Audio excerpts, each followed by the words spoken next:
نحمده ونصلي على رسوله الكريم اما بعد فاعوذ بالله من الشيطان الرجيم بسم الله الرحمن الرحيم رب اشرح لي صدري ويسر لي امري واحلل عقدة من لساني يفقهوا قولي۔ ہماری آج کی گفتگو کا موضوع ہے روزے سے رخصت کس کے لیے۔ ہم سب جانتے ہیں کہ روزہ ایک فرض عبادت ہے۔ اگر کوئی شخص جان بوجھ کر بغیر عذر کے رمضان کا ایک روزہ بھی چھوڑ دیتا ہے اور بعد میں وہ زندگی بھر بھی روزے رکھتا ہے تو اس ایک روزے کے اجر کو نہیں پا سکتا جو اس نے رمضان میں چھوڑ دیا۔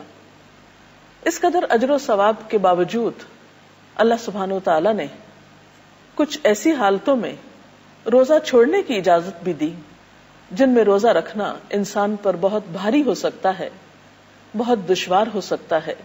ہمارے دین کا حسن ہی یہی ہے کہ وہ دین فطرت ہے، اس میں کسی بھی انسان پر ناروا بوجھ نہیں ڈالا گیا۔ قرآن پاک میں اللہ تعالیٰ فرماتے ہیں لا یکلف اللہ نفسا الا وسعها، اللہ تعالیٰ کسی نفس پر اس کی وسعت سے بڑھ کر بوجھ نہیں ڈالتا، اس کو تکلیف نہیں دیتا۔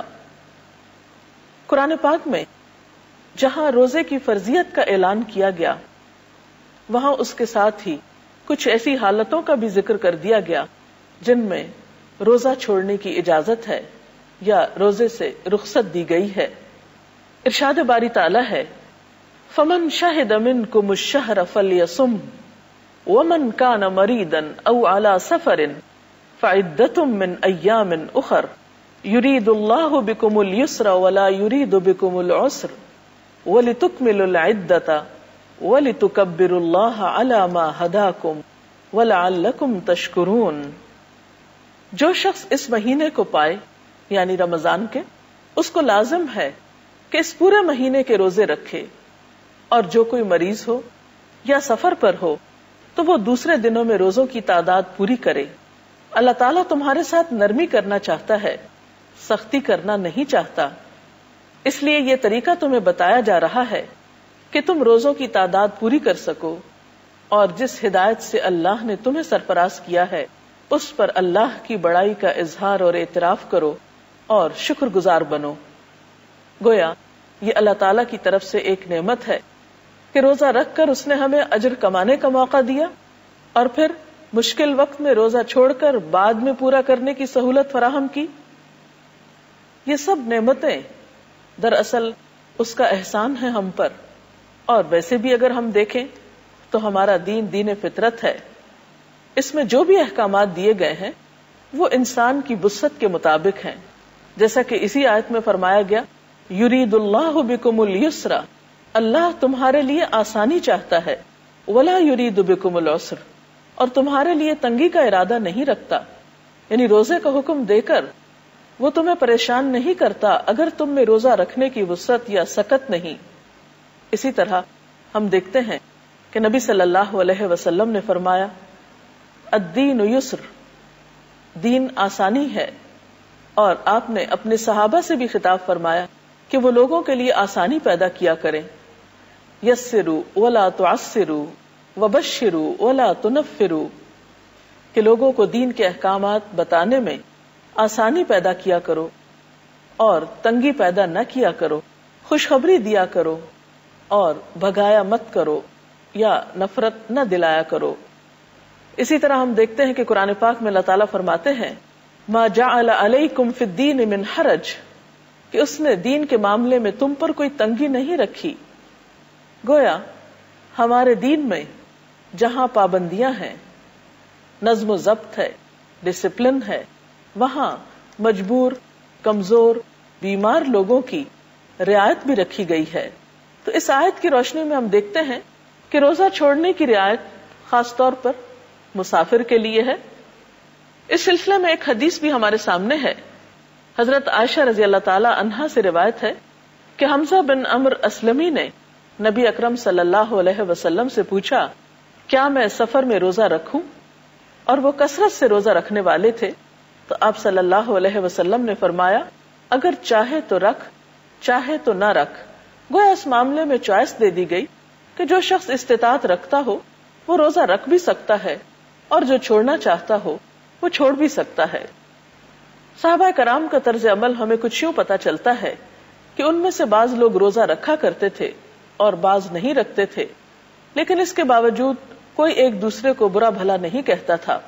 صحیح مسلم کی روایت میں آتا ہے، حضرت ابو سعید خدری بیان کرتے ہیں کہ ہم 16ویں روزے نبی صلی اللہ علیہ وسلم کے ساتھ جہاد کے لیے نکلے۔ ہم میں سے بعض لوگوں نے روزہ رکھا اور بعض لوگوں نے چھوڑ دیا۔ نہ روزہ دار نے بے روزہ پر اعتراض کیا اور نہ بے روز نے روزہ دار پر کوئی اعتراض کیا، یعنی دونوں ہی اپنے آپ کو درست سمجھتے تھے اور کوئی کسی پر عیب نہیں لگاتا تھا، چونکہ دونوں حالتیں درست حالتیں تھیں۔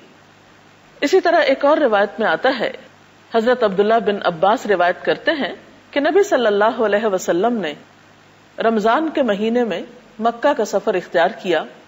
جب مقام قدید پر پہنچے تو آپ صلی اللہ علیہ وسلم نے روزہ افطار کر دیا اور لوگوں نے بھی ایسا ہی کیا۔ اس سے یہ بھی پتہ چلتا ہے کہ ایک مسافر اگر گھر سے روزہ رکھ لیتا ہے اور سفر میں اس کو نبھانے میں مشقت پاتا ہے تو اسے افطار کی بھی اجازت ہے۔ ایک اور روایت میں آتا ہے، حضرت جابر بن عبداللہ فرماتے ہیں کہ رسول اللہ صلی اللہ علیہ وسلم نے دوران سفر لوگوں کا ہجوم دیکھا۔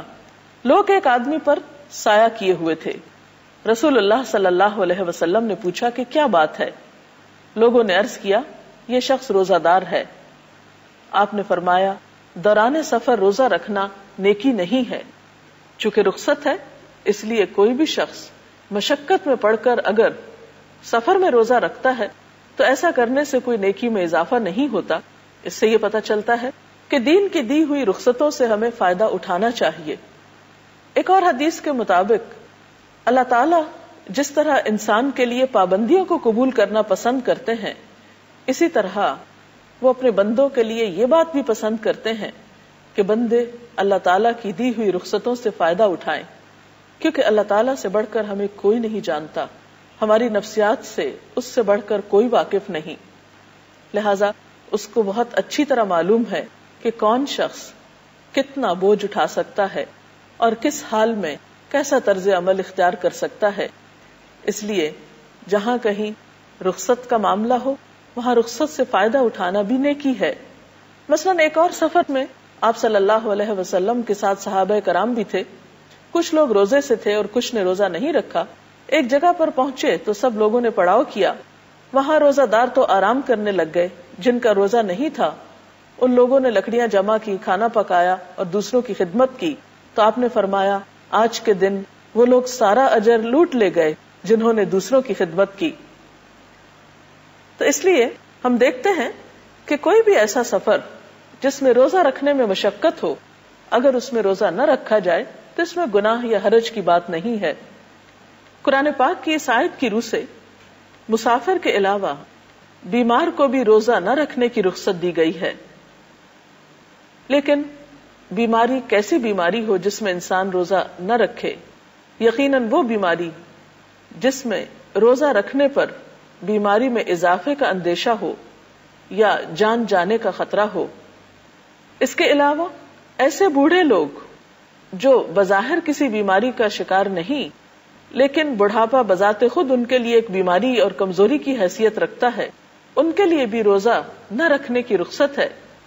حضرت ابن عباس سے روایت ہے کہ بوڑھے آدمی کو روزہ نہ رکھنے کی رخصت دی گئی ہے، لیکن وہ ہر روزے کے بدلے ایک مسکین کو کھانا کھلا دے اور اس پر کوئی قضا نہیں ہے۔